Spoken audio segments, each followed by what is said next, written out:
Welcome to the Zen Studies Podcast. I'm Domio Burke. Thanks to new supporting members, Thomas from Antwerpen in Belgium, and Cynthia from South Bend, Indiana. This is part 2 of 3 of my series on learning the self, one of my 10 Fields of Zen. In the first episode, I discussed why we study the self in Zen and what self we're talking about if, according to the teachings, the self is empty of any inherent nature. Now I'm moving on to what is meant by studying or learning the self. The two aspects of learning the self: karma work and realizing your true self-nature. Now that you have some sense of what Zen is talking about when it refers to self, what's involved with learning the self? This part of our practice has two essential aspects. Karma work is taking care of your phenomenal self, becoming intimately familiar with your own body and mind and learning to live in accord with the Dharma. Realization of your true nature involves seeking out, questioning, and seeing through your belief in an inherent self-nature, thereby awakening to your true nature. So these two aspects, karma work and realization, are intimately related and support each other, and both are indispensable. If you neglect taking care of your everyday life and trying to change your behavior for the better, karma work, samadhi and realization will either elude you because your life is a mess, or any experience you have of the non-dual aspect of reality will remain shallow and disconnected from your embodied existence. On the other hand, if you neglect cultivating a deeper sense of an intimacy with your true nature, realization, your work to become a better person can get bogged down or discouraging because, frankly, it never ends. Realization reminds you of the sense in which your life is already complete and precious just as it is. Sometimes people think, or hope, Zen or Buddhism is all about realization. I don't know whether you've ever had any of the following thoughts, but many of us have. Maybe, no matter the state of my life, no matter how much unresolved stuff I have from the past or how much conflict is happening in my life now, I can just meditate, access deep peace, and make it all go away. Or maybe through insight or practice, I will reach some mind state or attitude where nothing bothers me anymore. Or maybe if I meditate hard enough, I'll end up with a permanent sense that everything is precious and luminous and empty, and I'll no longer be inspired to do anything selfish. Surely awakening will rid me of my delusions and bad habits, so there's no need to struggle to change them in the meantime. After all, the process of wrestling with karma is so messy and slow. I'd rather just meditate and think about profound teachings. Unfortunately, or fortunately, depending on how you look at it, such hopes to avoid karma work by focusing primarily on spiritual realization are false, for at least 3 reasons.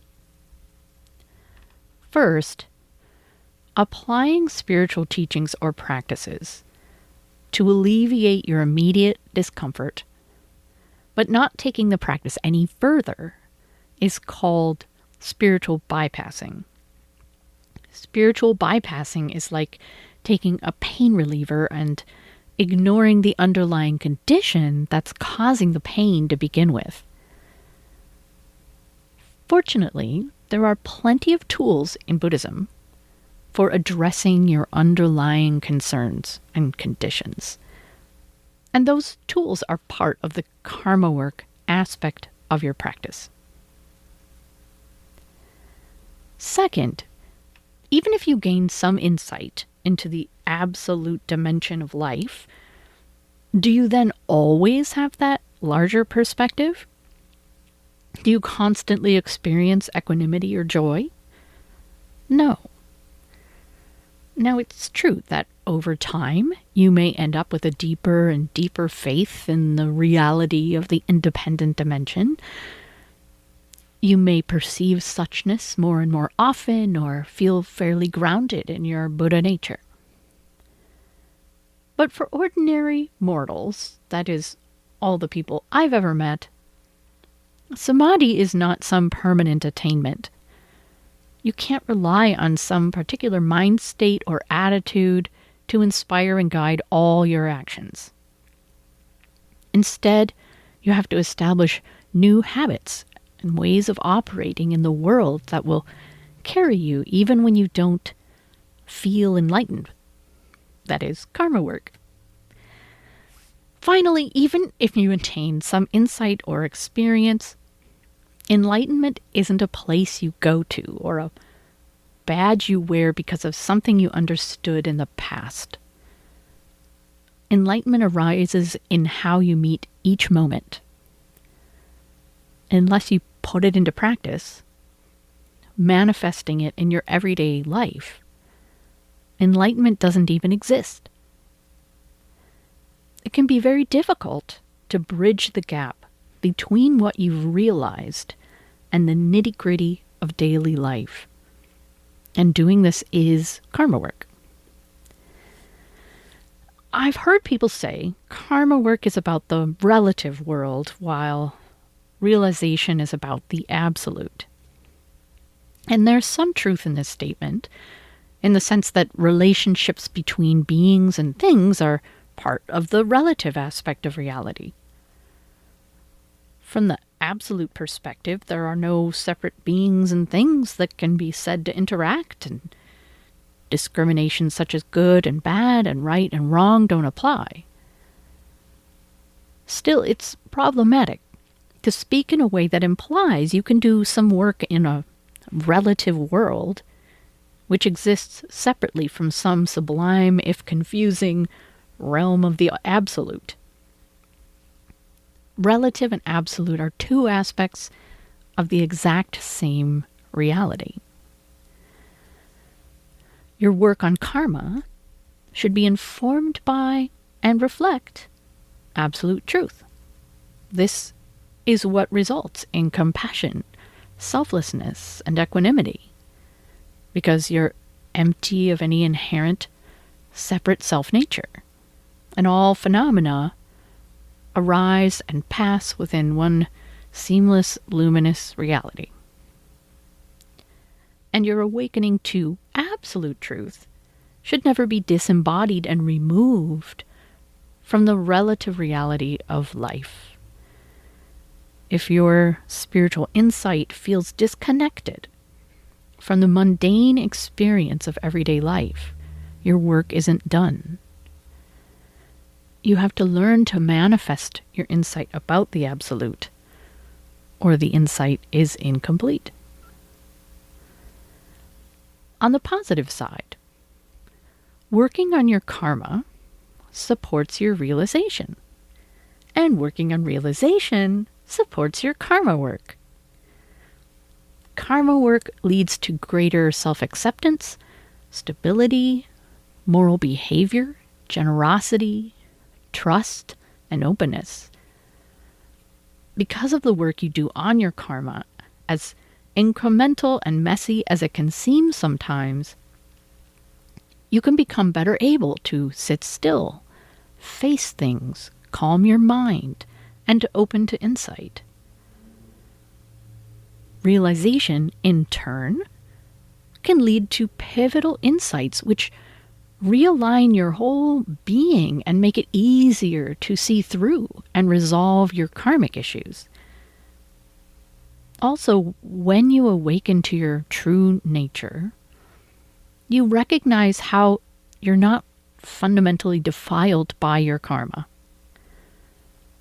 This can make karma work feel like less of a duty, a penance, or an endless self-improvement project, and more like the joyous activity of a bodhisattva.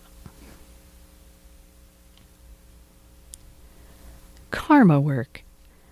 Taking care of this precious life. Traditional Buddhist teachings about karma can be useful for your practice, even if you only take them as potent metaphors. Now, many Buddhists in the world believe in literal rebirth, that you are reborn in the world in some form, human or otherwise, after your death.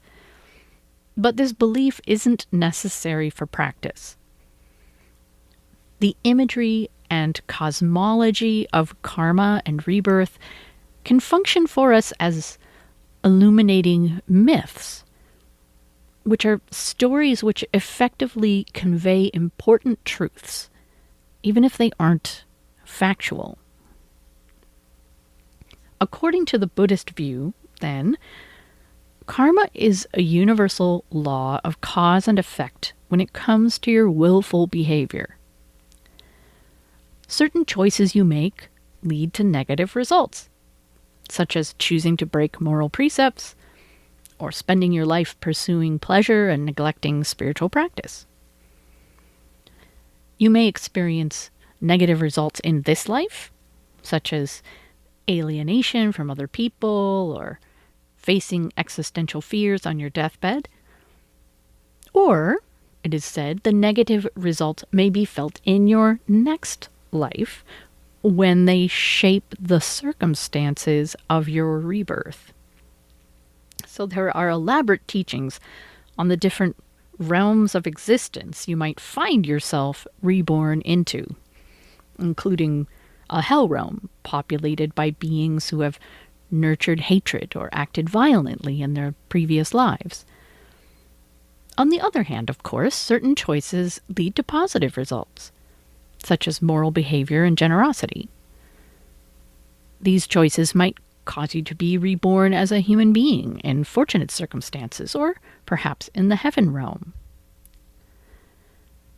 The important thing to remember about the Buddhist cosmology of karma and rebirth is that it's descriptive, not proscriptive. Any Buddhist teachings about karma are a kind of general observation about how things tend to work out. They don't imply the existence of a supernatural power, deified or otherwise, that metes out rewards or punishments according to a universal rule book.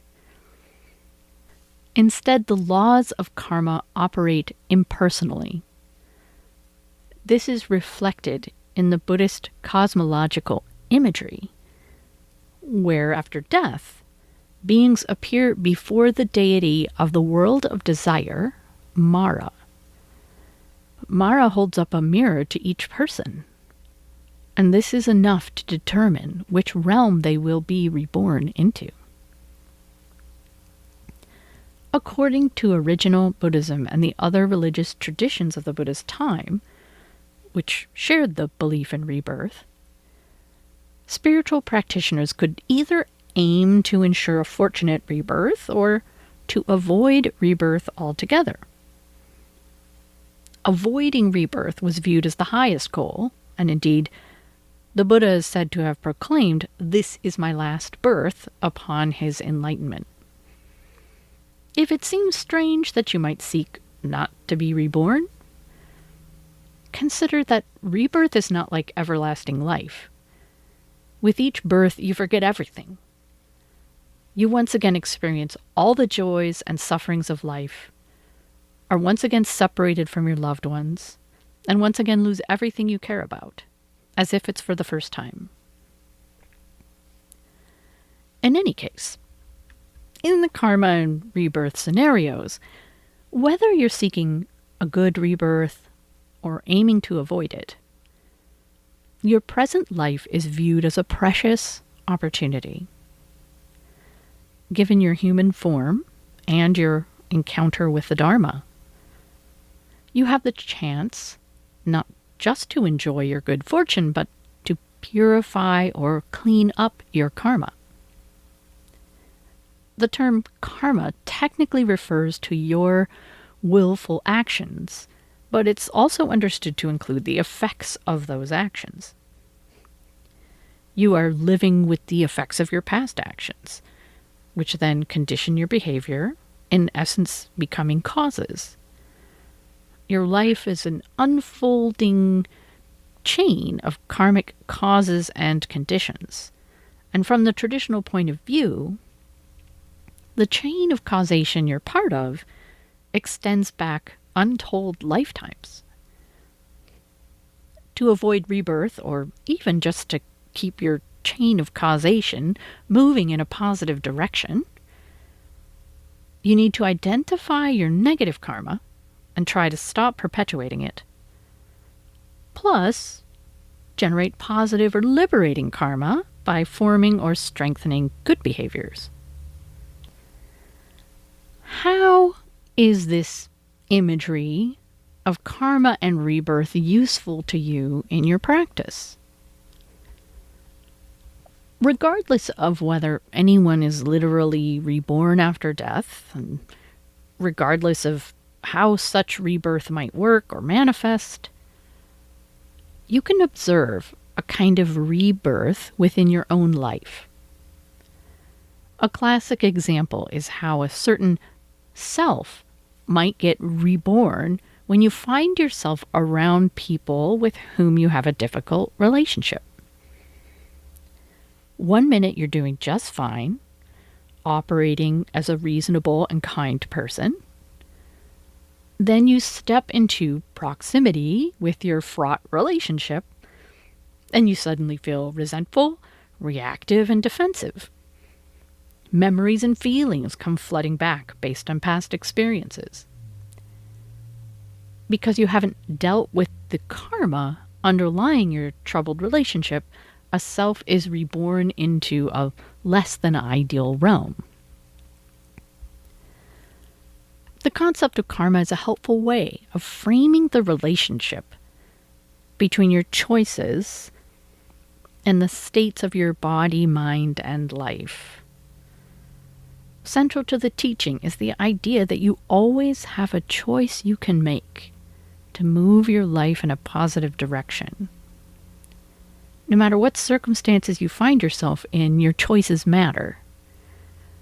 You clean up as much of your negative karma as you can in this lifetime, minimizing harm and trying to leave the world a better place than you found it.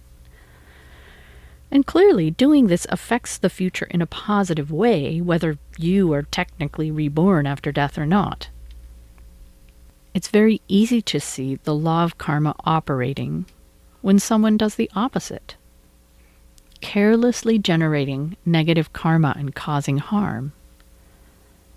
And when they die, leaving behind strife, trauma, and toxic residue on almost everything they touched.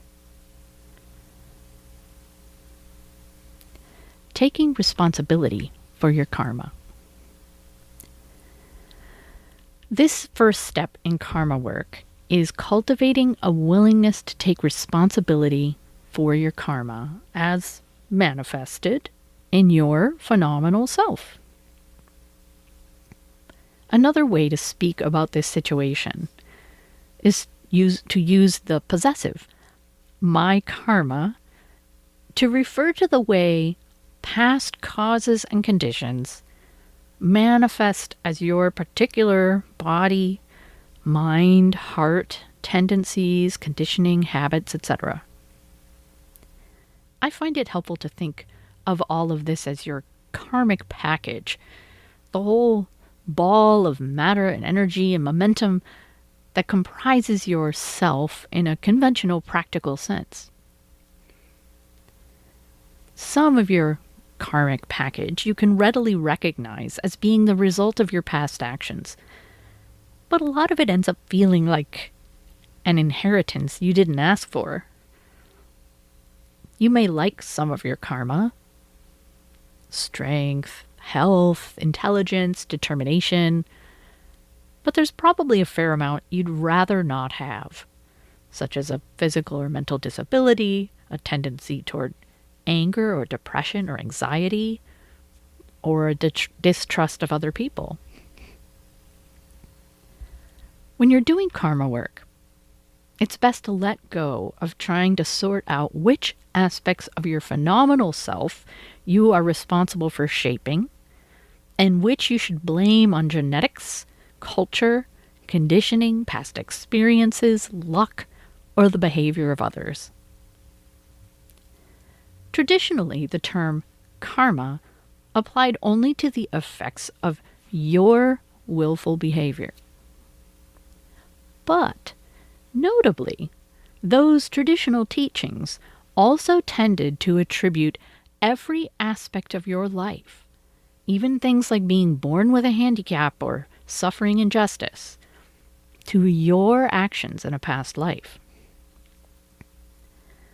I find it's most helpful if you acknowledge there are infinitely many causes which have resulted in your phenomenal self, and simply focus on what it is you have any influence over, your choices. Karma work means to take responsibility for the karma you've got and get to work on transforming it as best you can. Working out where that karma came from, who is to blame for it, is of extremely limited usefulness. Now, occasionally you might end up with an insight like, oh, I'm like this because my mom did such and such. Or, the abuse I suffered has caused me to be anxious. This is useful only insofar as it allows you to understand, accept, and work with your karma. If such insights leave you stuck in self-recrimination or resentment of others, they are worse than useless. It's not even helpful to get stuck in self-blame, although you may indulge in this because you erroneously think it's a way to take responsibility for your karma. In my Zen lineage, we regularly recite a karma verse, which goes like this: all harmful karma, ever committed by me since of old, on account of my beginningless greed, anger, and ignorance, born of my body, mouth, and thought, now I atone for it all. After taking responsibility in this way, the teaching tells us to sit up straight in the presence of the Buddha. There's no room for shame, self-loathing, a sense of inadequacy, or comparison to others. In Buddhism, greed, anger, and ignorance are called the three poisons, or the basic cause of all your selfish and harmful behaviors. In the karma verse, you admit that you perpetuate the three poisons through your actions of body, speech, and mind. But you also say that the three poisons are beginningless.